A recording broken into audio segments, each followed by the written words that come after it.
Hey there, YouTube. This is Dan the Friendly Fat Guy. I've got a little something I have been wanting to talk about for a couple days, but I wanted to really let it simmer, sit on it for a little bit, and make sure that I really brought across the information that I wanted to.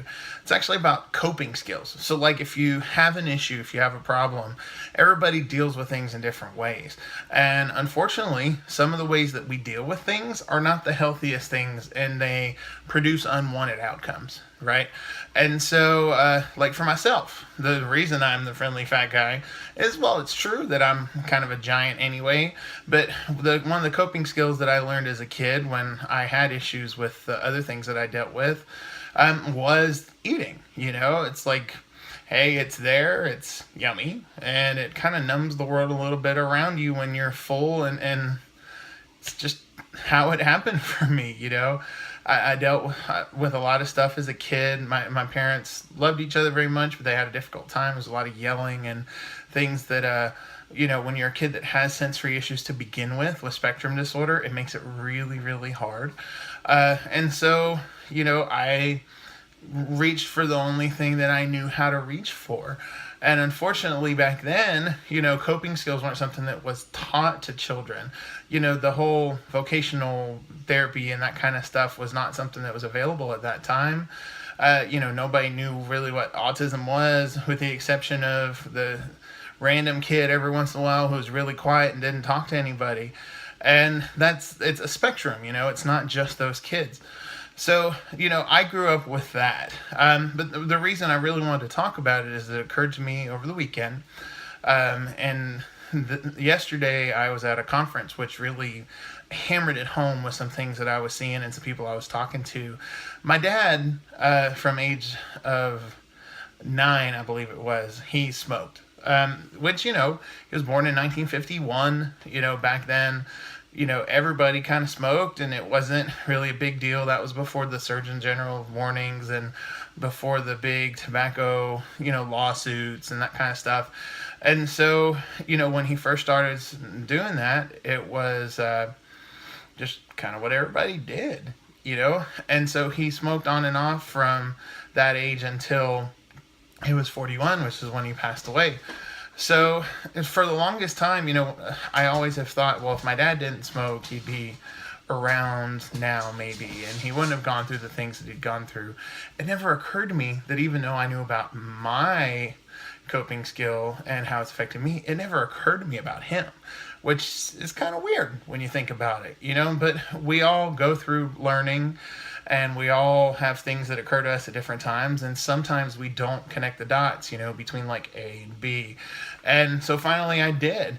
You know, my dad had a lot of pain in his life. I know I've talked about a little before. You know, he was beaten badly as a child, abandoned at 6 months old, essentially kidnapped at the age of you know, like 8, I guess, and to go back with his biological mom. And it's was a rough life as a kid, you know. Managed to do a lot with it, but there was a lot of pain there. And so him smoking was one of the ways that he dealt with that pain.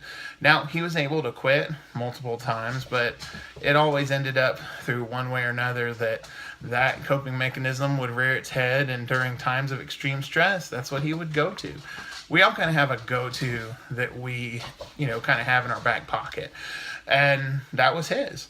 You know, I spent my whole childhood trying to hide the cigarettes from my dad, you know, trying to talk to him about, you know, well, why don't you quit? You know, it's dangerous, you know, it's bad for you. And as a kid, I mean, that's okay. You know, I was trying to do the right thing. But what I realize now is that, you know, he was handling the pain he had the best way he knew how. You know, he wasn't, you know, being abusive like he was abused. He wasn't being mean. He wasn't striking out and, you know, taking things out on everybody else. That's how he handled it. That's how he kept himself together. You know, so it puts a new spin on it. Now, do I think it was the best thing for him to do or anybody to do? No, I don't. But I don't think how I handle things is necessarily the best way either. You know, they're both destructive. And so over the next few weeks, I'm going to be putting out specific videos with different coping skills, some how-to videos, some different things that anybody and everybody can do. Some things that I have found helpful. Guided meditation is something that I really, really like. There's a few people out there that really do it well that I have learned from just kind of doing it. So I'm going to try to do my own. And so, my friendly fat guy community out there, hopefully you guys can utilize those. And me, as someone who you've invited into your homes or cars or whatever it is you listen and watch my videos at, maybe it's something that, as a hopefully trusted person, I can maybe bring that to you guys. Art is another way that people do things, cope with things. Some people draw, some people paint, some people sculpt. And you'd be surprised the people that really have talent doing this stuff, and they just start doing it as a coping mechanism, doodling, coloring, that kind of thing. And then it turns out to be something they're really good at. For me, it's music.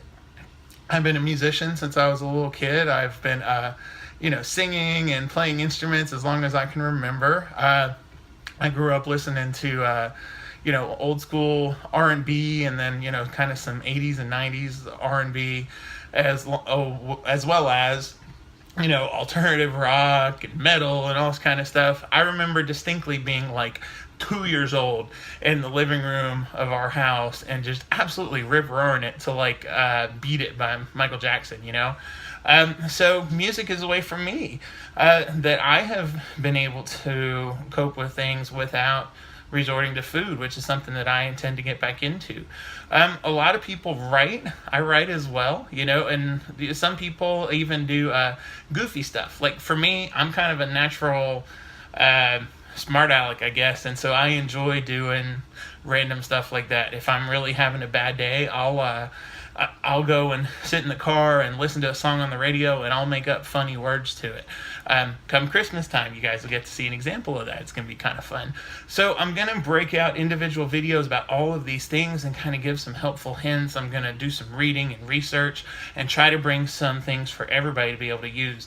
And I promise you this, no matter what issues you have, and everybody has issues, everybody has things that they deal with, whether they're diagnoses or habits or tendencies, or maybe it's just that, you have a lot of trauma and sadness, but not related to any kind of wiring issue, and that's okay too. We all have to find ways to be able to cope with these things that are healthy for us. And so I want to share some of the things that I know and that I've seen with you guys.